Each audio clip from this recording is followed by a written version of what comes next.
Amen, amen. Salamat, Pastor Cyrus, na napakagalante. Yan, yun ang malagi natin maalala, di ba? Ang 50 ni Pastor Cyrus. Yan ang, baka yan ang takeaway natin ngayong hapon na ito. So, kagaya ng sinabi ni Pastor Cyrus, ito po ay, basically, just to give you an idea, yung sinabi kasi ni Pastor Joselis, yung ano yung ating hawakan? Di ba? Ano yung ating hawakan? Ano yung ating handle?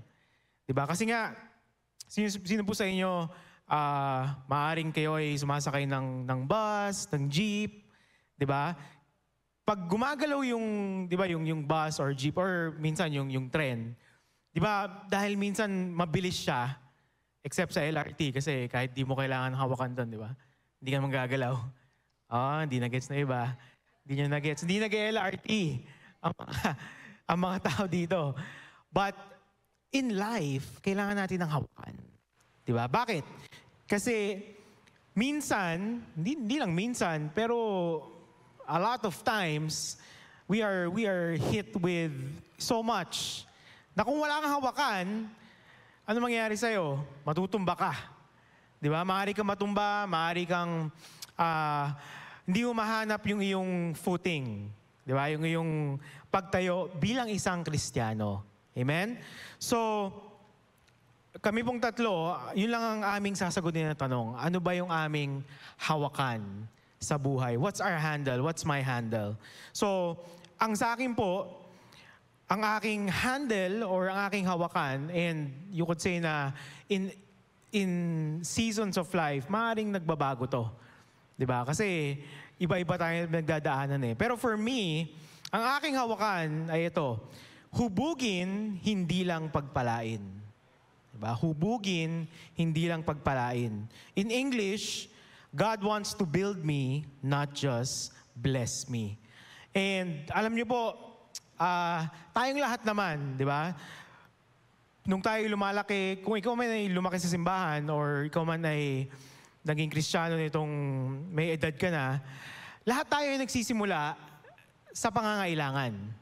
Diba? Sino sa inyo, when you were smaller, when you were a child maybe, diba, we approach God pag meron tayong gustong bago. Right? Nothing wrong with that.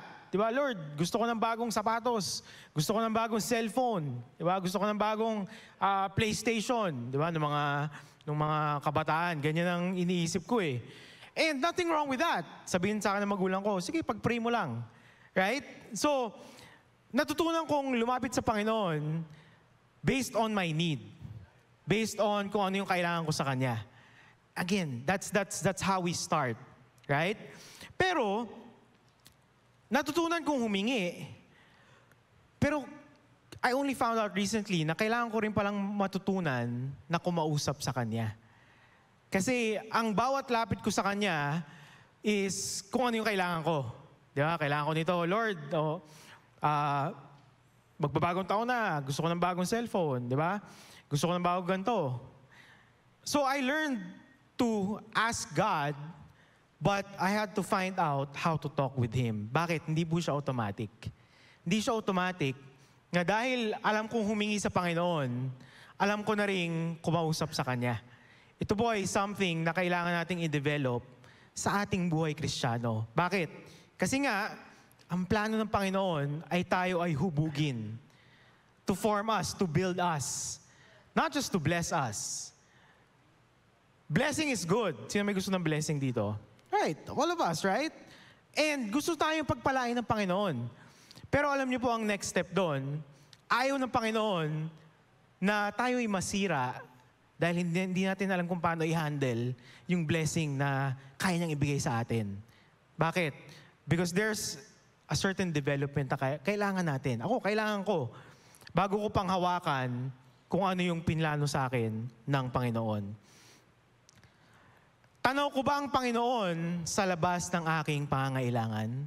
Nakikita ko ba siya o kaya ko ba siyang tignan pag wala akong pangangailangan? Isipin po natin yan. Kapag hindi ka malungkot, kapag pag wala kang pangangailangan, di ba? Wala kang problema sa trabaho, wala kang problema sa business, everything is going well. Nakikita pa ba natin ang Panginoon? Punta po tayo sa Psalms 27 verse 4. Sabi dito, "One thing have I asked of the Lord, that will I seek after, that I may dwell in the house of the Lord all the days of my life, to gaze upon the beauty of the Lord and to inquire in His temple." Sabi sa Tagalog, "Isa lamang ang aking hangarin, ang tumira sa templo niya habang buhay, upang kagandahan ni Yahweh aking mapagmasdan." Tayo po ay tinawag sa isang relationship.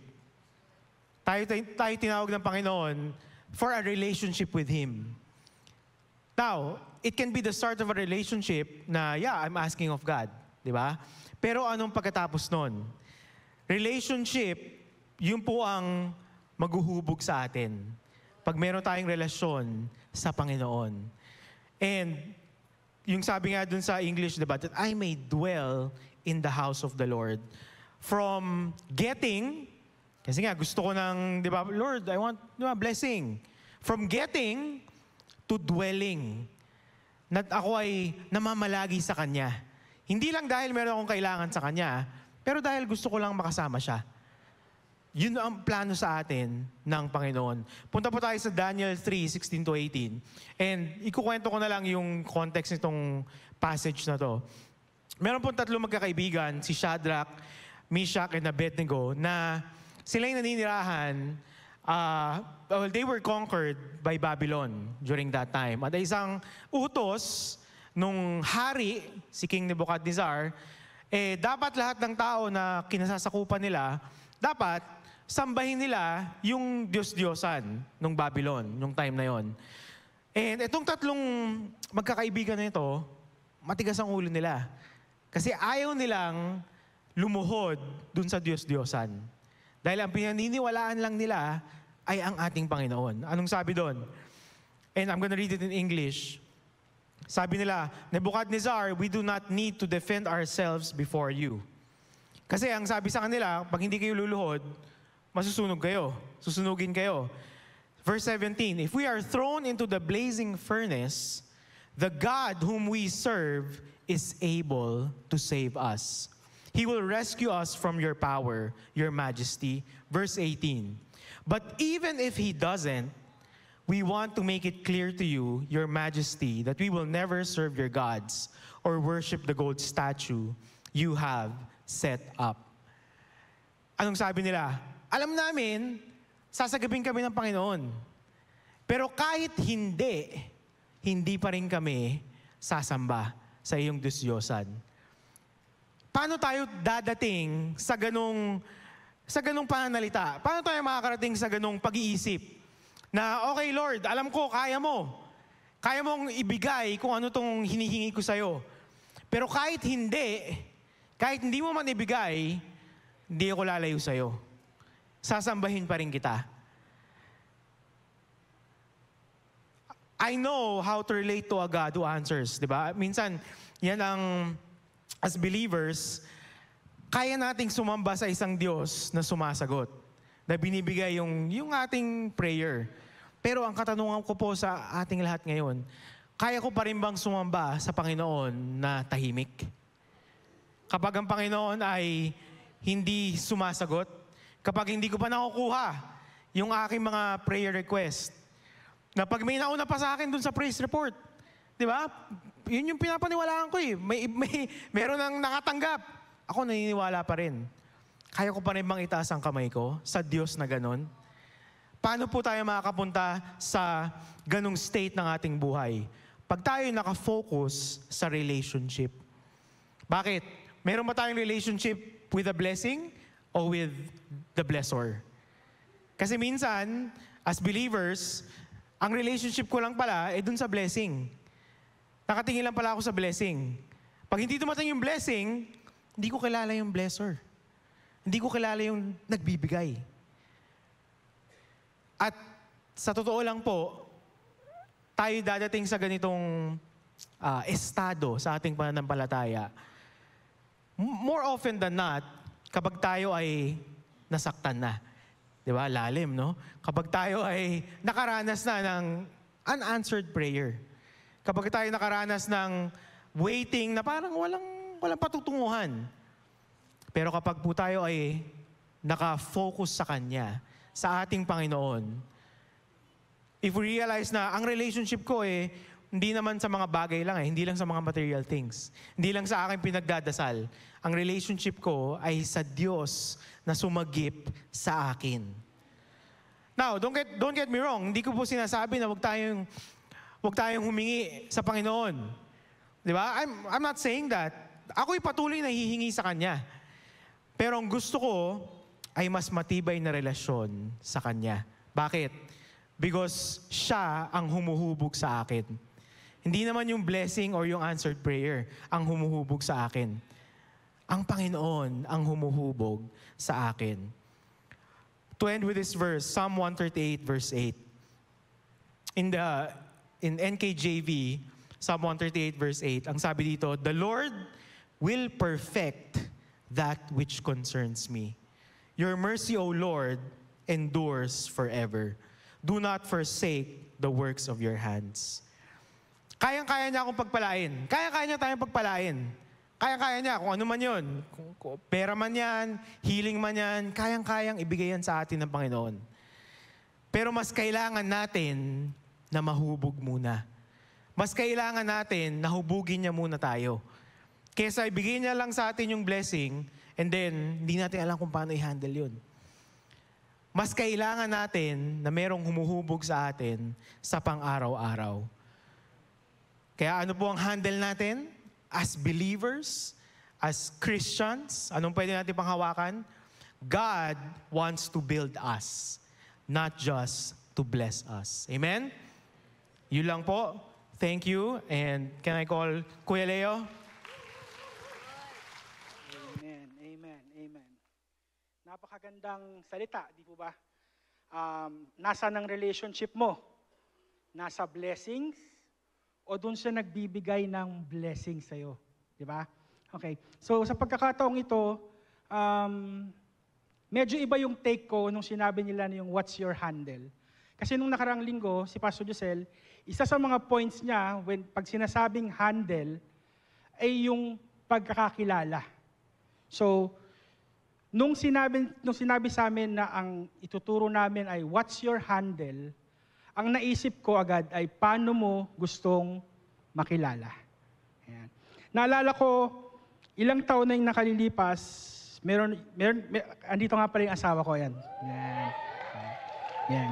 So, meron po kaming anak, ilang taon nang nakalilipas, nung siya ay about 4 or 5 years old, lumapit siya sa akin. Sabi niya, yung mata niya punong-puno ng pangarap. Ang sabi niya, "Daddy, gusto kong magkaroon ng sarili kong channel."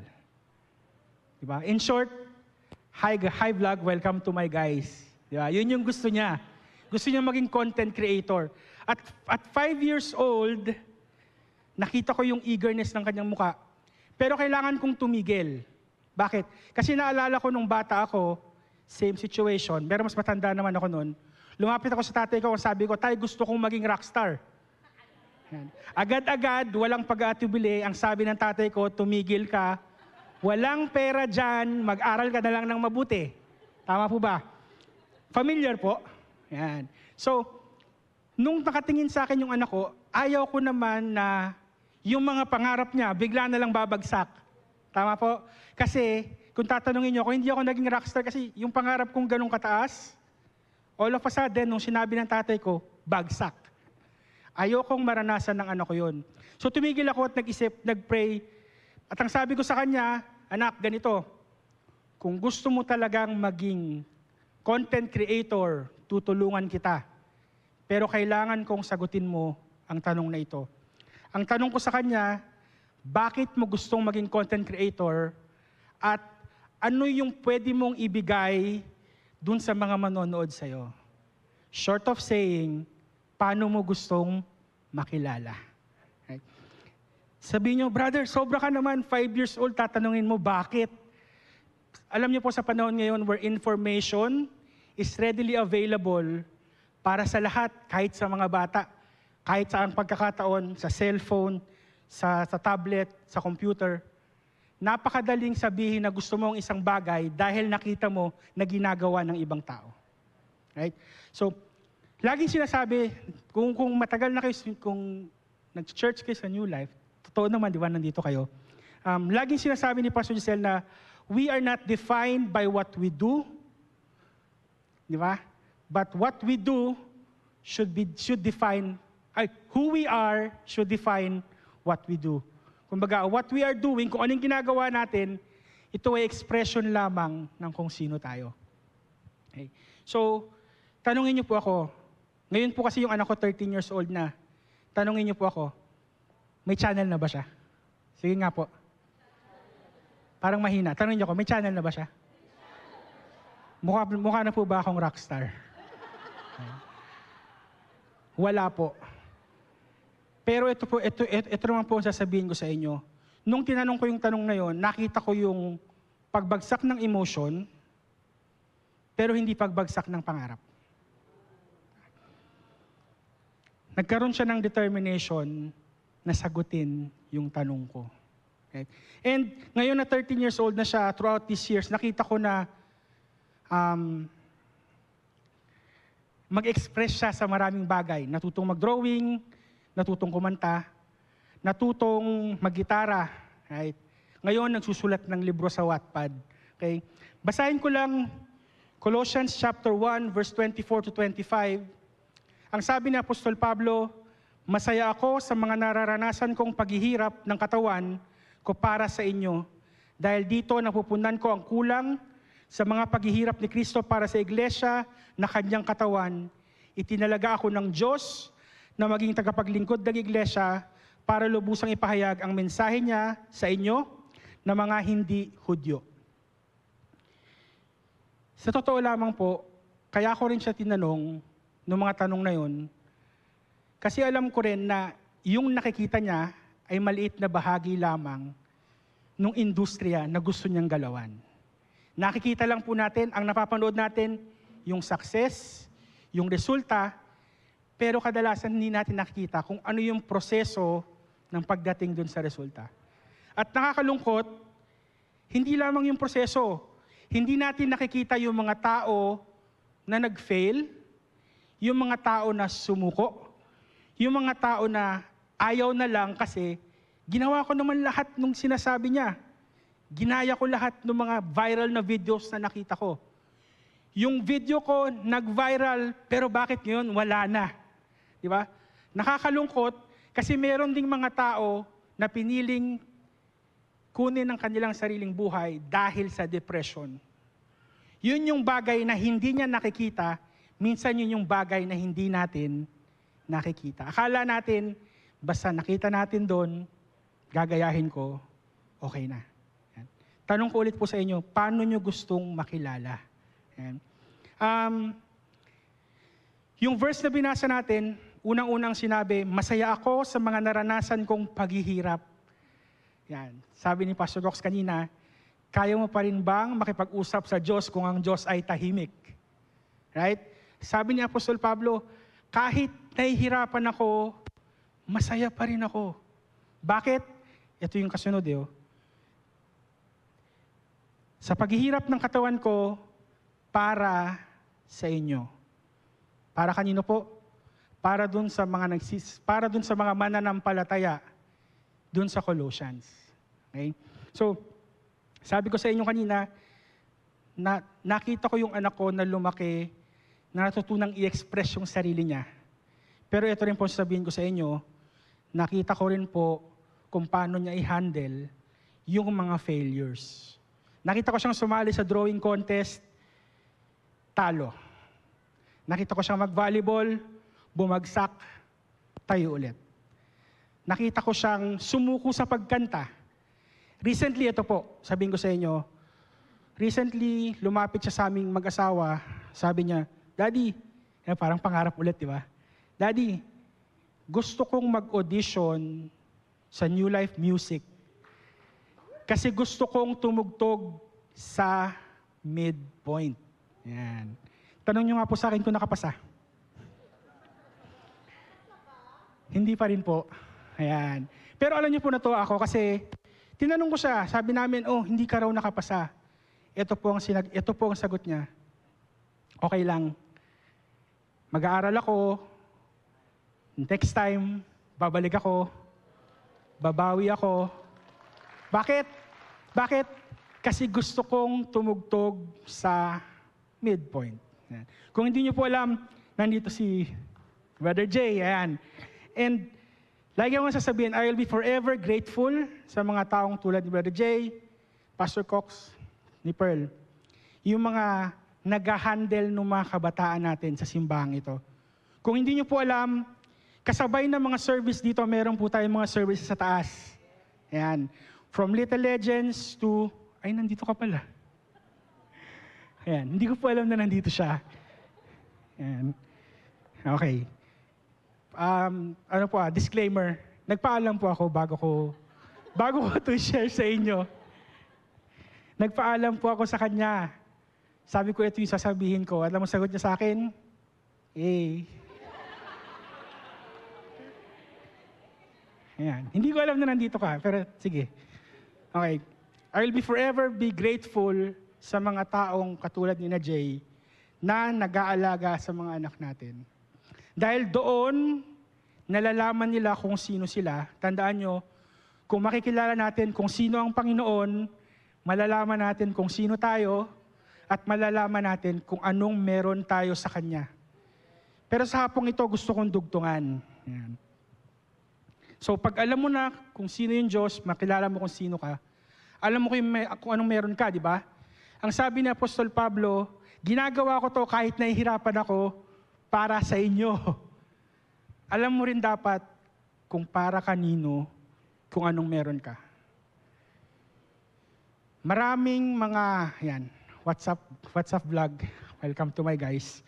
Maraming mga tao ang hindi tumutuloy dahil hindi nila alam kung sino sila. Hinahayaan nilang i-define ng ginagawa nila kung sino talaga yung pagkatao nila. Pero baliktad po. Diba? I-discover mo kung ano yung kaya mong gawin dahil kilala mo kung sino ka. Yun po yung totoo. Okay. Kaya pagtatanungin niyo ako, what's my handle, paano ko gustong makilala, simple lang po. Ako'y bahagi ng iglesia ng Diyos.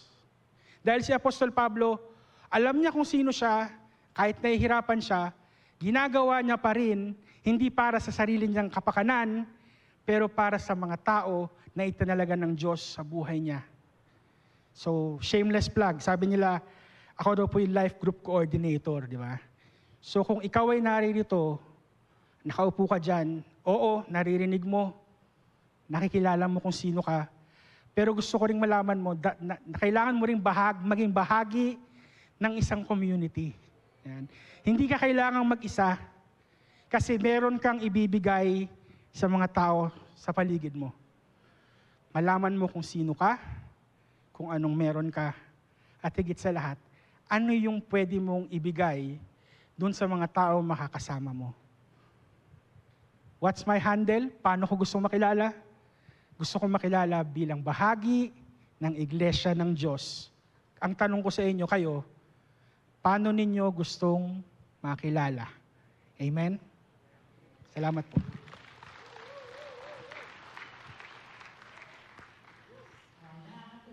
Sa totoo lang, no, nakaupo ako doon, nag-e-enjoy akong pakinggan lang sila. Kasi nakaka-encourage, tama ba? At napapansin ko, buhay na buhay kayo. Yes, lahat ng mga inaantok, magsabi ng amen. Tumpak. Ayos, ayos. Welcome. Hello vlog, welcome to my guys. Parang ganyan yung nangyari, ha? Asan yung bata? Wala na. Papakinggan lang yung tatay. Grabe. Ang galing, ang galing. So, sige, pagpatuloy po natin kasi ang ganda, no, na nakakarinig tayo ng mga ganitong mensahe. At really, ang desire po namin dito sa church na ito, yun bang hindi lang natin siya basta naririnig yung mga mensaheng yan, pero nagkakaroon din tayo ng mga examples ba kung paano natin ina-apply So I don't know about you, pero pinapakinggan ko lang yung naunang dalawang speaker. I'm like, wow, ang saya, ang sarap pakinggan kung paano ina-apply ng aking mga kapatid, no? Yung mga nakakabatang kapatid, ang salita ng Panginoon. So sige po, pagpapatuloy natin, ito naman sa akin, ano ang aking pinanghahawakan? Kung napapansin nyo, para kaming iba't ibang interpretasyon, no? Pati nga yung title namin eh. So, ang ganda kasi ginawa ata ni Pastor Cox, ginamit yung noun, which is totoo nga naman, ano yung aking hawakan. Sa akin yung aking interpretation, which is yun ang nilagay nila na title, ano yung aking pinanghahawakan. So basically, pareho lang yan. What are we holding on to or what is my handle? No? Ano yung handle natin? Kasi, unang-una, tandaan po natin, ito pong pinag-uusapan natin for the past weeks ay patungkol po sa identity. Sa ating pangkakakilanlan. Yes? Kung sino tayo sa ating Panginoon. So, basahin ko po sa Ephesians chapter 1, Efeso 1 verse 11 to 12, sabi niya dito, kami ay pinili ng Diyos mula pa sa simula na maging Kanya sa pamagitan ni Kristo ayon sa Kanyang plano. Kapatid, naniniwala ka ba na ikaw ay pinili ng Diyos? Sa simula pa lamang, sabi ng Kanyang salita. At patuloy po natin, ang Diyos ang gumagawa sa lahat ng bagay ayon sa layunin ng Kanyang kalooban. May layunin ang Panginoon sa buhay natin. Yes? Meron siyang plano sa buhay mo. Sabihin mo nga sa katabi mo, may plano ang Diyos sa buhay mo. Grabe, kung ituloy ko lang yung sinasabi ni Brother Leo, alam mo ba kung bakit ikaw ay bahagi ng kanyang iglesia? Alam mo ba kung bakit ikaw ay bahagi ng New Life? Dahil may plano ang Panginoon sa buhay mo. Amen? Napakaganda ng plano niya. Na sa pamilyang ito, nung kanyang pinut together, nung kanyang create niya from the very beginning, ang New Life, alam niya na sa mga ganitong pagkakataon, 2024, nandito ka ngayon. Parte ka ng pamilya ng Panginoon. Di ba ang ganda nun? Yes, so plinano na ng Panginoon yan. Sabi niya sa verse 12, kaming mga unang umasa sa Kanya ay pinili niya at hinirang upang parangalan ang Kanyang kalwalhatian.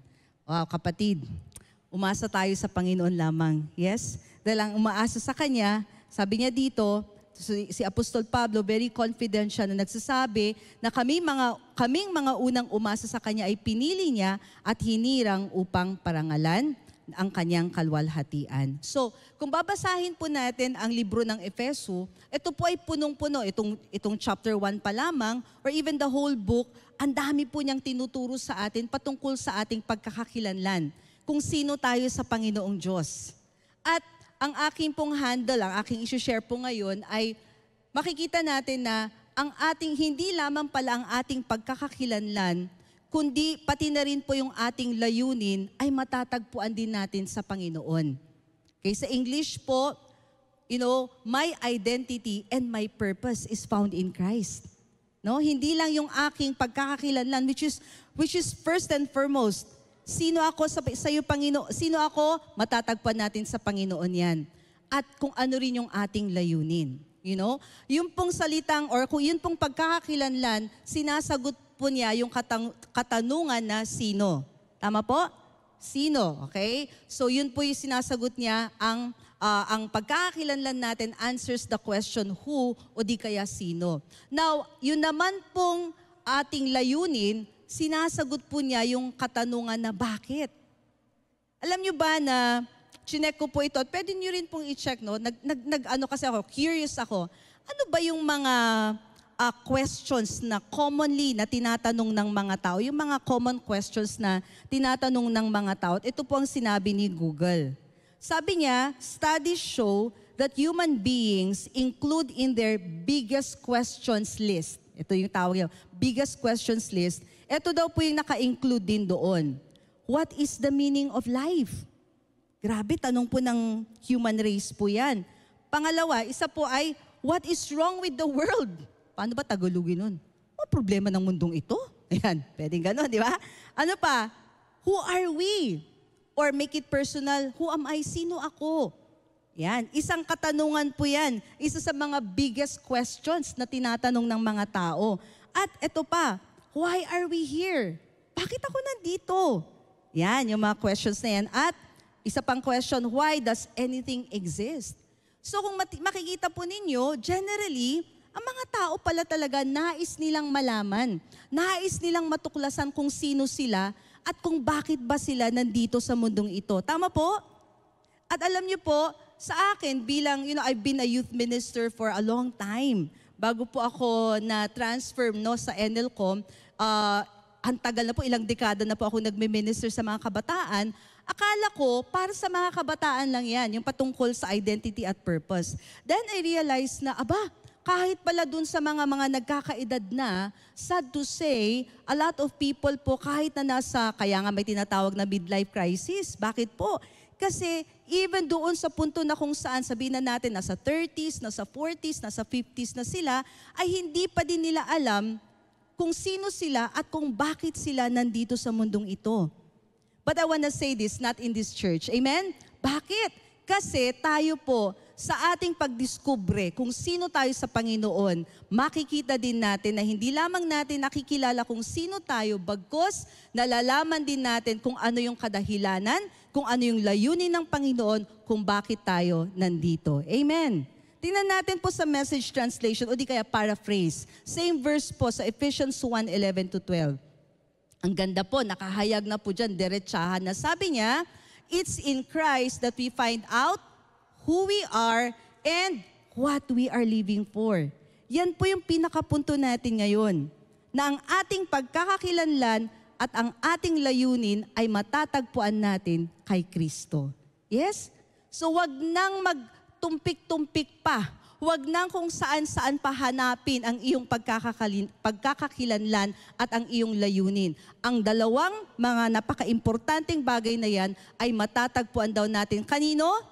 Kay Kristo. At sabi niya, long before we first heard of Christ and got our hopes up, in other words, bago mo po siya nakilala, He already had His eye on us. Ang galing, no? Nakakakilig yun, guys. Right? Nakakakilig yun na, wow, bago mo pa lang siya makilala, He already had His eyes on you, had designs on us for glorious living, parte lamang of the overall purpose that He is working out in everything and everyone. Alam niyo ba mga kapatid kung bakit napakadaming confusion sa mundong ito ngayon? Kung nasaan tayo, di ba? Ang daming problema patungkol sa identity. A lot of people are confused about who they are. Why? Because they are looking for their identity in the wrong places. Kung saan-saan hinahanap ng mga tao sa mundo ang kanilang pagkakakilanlan. Hinahanap nila kay vlog, maaari, di ba? Kung saan-saan nila hinahanap, o di kaya hinahanap nila ang kanilang layunin sa mga lugar, sa mga bagay-bagay na hindi naman yun ang makakapagbigay sa kanila ng kasagutan. Bagkus kung titingnan natin ang salita ng Diyos, napakaliwanag na kanino natin matatagpuan ang mga bagay na yan, kay Kristo lamang. Mga bagay na nais kong ibahagi sa inyo patungkol sa identity and purpose, no? Unang-una, kailangan maintindihan natin na tanging ang nilalang ng isang produkto ang nakakaalam ng kanyang pagkakakilanlan at ang purpose ng bagay na yan. Okay, so sabihin ko po muli. Okay? Ang isang inventor o di kaya creator ng isang bagay, siya lamang ang nakakaalam kung ano yung tawag mo sa bagay na yan at kung ano yung purpose ng bagay na yan. Yes niyo po? For example, ano po yung tawag ng mga inuupuan yung yan ngayon? Anong tawag po natin? Mga upuan. Kung sino man ang naunang nag-imbento ng upuan, okay, siya po yung nakakaalam kung ano ba ang tawag dyan. Siya yung una at kung ano yung purpose niyan. Sa Tagalog, ano po yung isang salita anong isang tawag natin sa upuan? Alam nyo ba yung pangalan na yun? Yun pa lang na isasaad na doon kung ano yung purpose ng bagay na yan. Yes?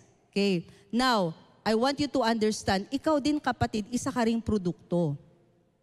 Alam mo kung paano mo malalaman kung sino ka talaga at kung ano yung layunin mo sa mundong ito, bumalik ka sa kung sino ang lumalang sa'yo. Amen? Because only your Maker knows your identity and your purpose. Hindi mo na matatagpuan yan kung kani-kanino man. Sa Panginoon lamang yan. At alam natin sa Genesis 1:26-27, very basic, di po ba?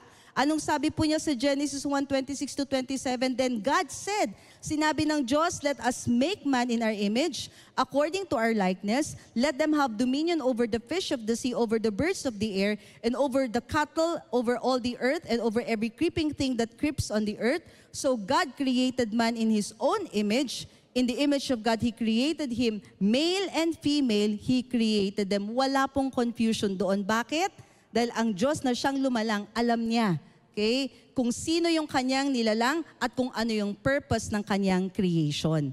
So, tingnan natin, i-dissect natin itong verse na ito. Ang question natin, ano yung sinasaad dito patungkol sa ating identity? Kasi tayo yan. Ano yung identity natin dito? We are made in the image and likeness of God. Tama? Na tayo ay gawa sa anyo at wahangis ng Diyos. Hallelujah, kahawi ko ang Panginoon. Hindi ko hawig yung mga unggoy. Yes, because alam ko na sa Diyos ako galing. Aba, ewan ko sa'yo. Alam ko na Diyos ako nang galing. Amen, di ba? Yun ang pinaninindigan ko at yun ang katotohanan. Kailangan lang nating para magising-gising yung mga nag-amen kanina. Ayun, okay? Ano yung purpose? Sige, let's leave the verse there. Ano yung purpose daw natin? Because, our identity, ito kasi gusto ko ituro sa inyo, pagka nakikita nyo mga verses na ganito, you can actually dissect it. Makikita nyo kung ano yung patungkol sa identity and then kung ano man yung purpose. Okay? So, sa anong kadahilanan or ano yung layunin natin dito? To have dominion. Okay? To have dominion over the fish of the sea, the birds of the air. In other words, to have dominion over all the animals of the earth. All those things, the other things that God has created. Take note, hindi sinabi ng Diyos to have dominion over each other. Yeah? God did not create us to have dominion over each other, over other human beings. Kinreate tayo ng Panginoon so that together, we will have dominion over the other creations. Are you getting this po? Yun po ay isa sa mga purpose po natin. Isa pa po, tingnan po natin, more on purpose. Tandaan po natin ha, okay, na yung ating pong na kung sino man po yung lumalang ay siya po yung nakakakilala sa pagkakakilanlan at sa layunin ng isang bagay. Klaro po? Okay, tingnan po natin sa 1 Peter 2:9. Sabi niya dito, ngunit kayo ay isang lahing pinili. Tayo ito ha, okay? Mga maharlikang pari, isang bansang hinirang. Bayang pag-aari ng Diyos, pinili upang magpahayag ng mga kahangahangang ginawa niya. Siya ang tumawag sa inyo mula sa kadiliman, patungo sa kanyang kahangahangang kaliwanagan. So again, kung idadissect natin, ano yung makikita natin na identity natin dito? Sino daw tayo? Tayo daw ay isang lahing pinili, maharlikang pari, isang bansang hinirang, bayang pag-aari ng Diyos. Pinili tayo. Sabihin mo nga, pinili ako ng Diyos. Now, hindi lamang tayo pinili para magpa-cute. May purpose po. Yung purpose po natin ay upang, okay, para tayo ay tinawag niya mula sa kadiliman patungo sa kanyang kahangahangang kaliwanagan. Para tayo po ay maging liwanag. Amen? Tinawag tayo ng Panginoon para kanyang gamitin na maging liwanag. May impluwensya po tayo dito sa mundong ito. Tama po? So meron po yun. Nakikita natin, ito pala ay isa sa aking pagkakakilanlan at isa sa aking layunin. Now, sa aking buhay, I praise God na isa sa aking mga layunin sa buhay ay maging ina ng aking mga anak. Tama? Okay.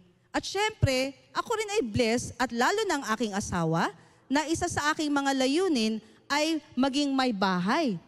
Yay! Okay. Maging may bahay ng aking asawa. Pero praise God na hindi lamang yon ang aking layunin. Now, kung ang sabi ng Diyos sa akin na yan lamang ang layunin mo sa buhay mo, ang pagsilbihan mo ang asawa mo habang buhay, ay grabe, gagawin ko po yan ng buong puso. Ang kaso, meron pa Nadidiscover ko na meron pa palang mga iba pang assignments ang Panginoon para sa akin. Kung kaya't nandito ako. Pero, hindi ko kinakalimutan na isa yon sa aking mga layunin. Tingin, honey. Gets po natin? Yeah. At ang ganda kasi, ito po ay ating nadidiscover. Kaya nga ito yung ating pinanghahawakan. Lahat po ng mga iyan, nakikita natin yan sa Panginoon. I want to end with this point. More, again, with regards sa ating identity and purpose. Alam ba ninyo na ang ating pagkakakilanlan at layunin ay natatangi at tiyak para sa iyo? It's unique and special, specific para sa iyo. Wala kang katulad, kapatid. Grabe kung papaano ka nilikha ng Diyos. May mga layunin tayo na makikita natin sa salita ng Panginoon na very general para sa ating lahat. Pero meron ding layunin ang Diyos para sa iyo na napaka-specific. In other words, kailangan ma-discover mo yan at kailangan i-fulfill mo yan. Dahil ikaw lamang ang pwedeng makapag-fulfill niyan. Tingnan natin sa buhay nitong isang propeta, no? Si Jeremias. Tingnan natin, makinig ka Jeremias, ha? Jeremias chapter 1 verse 5, sabi niya doon, bago ka pa ipinaglihi at ipanganak, ay pinili na kita. Wow, grabe. Ito yung salita ng Panginoon para sa isang propetang nagngangalang Jeremias. Bago ka palang pinaglihi at ipinanganak, ay pinili na kita. Of course, that's also a word for all of us. Pwede kong sabihin na generally para sa atin yan. Tama? Pero ito, yung layunin ng Diyos sa kanya napaka-specific upang maging propeta para sa lahat ng bansa. Ang tanong, na-fulfill ba ni Jeremias yung kanyang pagkatawag, yung kanyang layunin? Oo. Bakit? Kasi natagpuan niya yan sa Panginoon at kanyang nilakaran. Kapatid, napakaganda dahil ang buhay natin sa mundong ito ay hindi weather lamang. Ang buhay natin sa mundong ito ay buhay na punong-puno ng discovery. Punong-puno ito ng ang ganda nung sinabi ni kanina, na-mention din ito ni Pastor Cox, yung relationship. Tinawag tayo sa isang napakagandang relationship. At naniniwala ako na sa patuloy po nating paglago, lahat tayo sa paglago natin sa Panginoon, na nakikilala natin kung sino siya at kung sino tayo sa Kanya, na didiscover din natin kung ano yung ating layunin sa mundong ito. Gone are those days that we are confused. At this point in time, kailangang lakaran natin kung ano yung purpose ng Panginoon sa buhay natin. Amen? Kaya tayo involved sa church na ito. So I pray that you got the message and you are blessed with everything that was shared with you. Yes? Praise God. Hallelujah. So napakabuti ng Panginoon. Sige po, purihin po natin siya. Siya ay patuloy nating panghawakan, kay Kristo natin matatagpuan ang ating pagkakakilanlan at ang ating layunin sa buhay. Maari mo ba, kapatid, iyuko ang mga ulo at ipikit ang mga mata at ako po ay mananalangin. Maaring andito ka for the first time or pwede rin na, you've been here before, pero hindi ka pa talaga nakakagawa ng personal decision na tanggapin si Jesus bilang Diyos sa tagapagligtas. Or maybe this is a time for you to recommit your life to Jesus. Or pwede din na nanonood ka online, kapatid, at nais mo na isuko ang buhay mo sa Panginoon at tanggapin mo siya bilang Diyos sa tagapagligtas. Kapatid, this is your moment. Ito yung napakagandang opportunity. Bakit? Dahil dito nagsisimula ang lahat. So nais kitang ipanalangin. Kung ikaw yan, nais mong tanggapin si Jesus bilang Diyos sa tagapagligtas sa buhay mo, pwede bang itaas mong iyong kamay at ipapanalangin kita? Huwag po tayong mahiya. Anyone? I see some hands. Thank you. Salamat po. Pwede niyo pong ibaba yung mga kamay. At nais ko pong, I want to ask everybody, maari lamang po na ipag-pray po natin itong prayer na ito. At if you are praying this for the first time, kapatid, sasamahan ka namin. We ask that you pray it with all of your heart. Pati po kayo online, let's pray this together. A simple prayer of accepting Jesus as Lord and Savior of our lives. Sabihin mo, Panginoong Diyos, maraming salamat po sa iyong pag-ibig sa akin. Na ibinigay mo ang iyong nag-iisang anak. Siya'y namatay dahil sa pag-ibig niya sa akin, ngunit sa ikatlong araw, siya'y nabuhay muli dahil wala siyang kasalanan. Sa oras na ito, binubuksan ko ang aking puso, tinatanggap ko si Jesus bilang aking Diyos sa tagapagligtas. Salamat, Jesus. Ako ay merong personal relationship with you. Ako ay iyong anak, ikaw ay aking ama. In Jesus' name, amen, amen, amen, amen.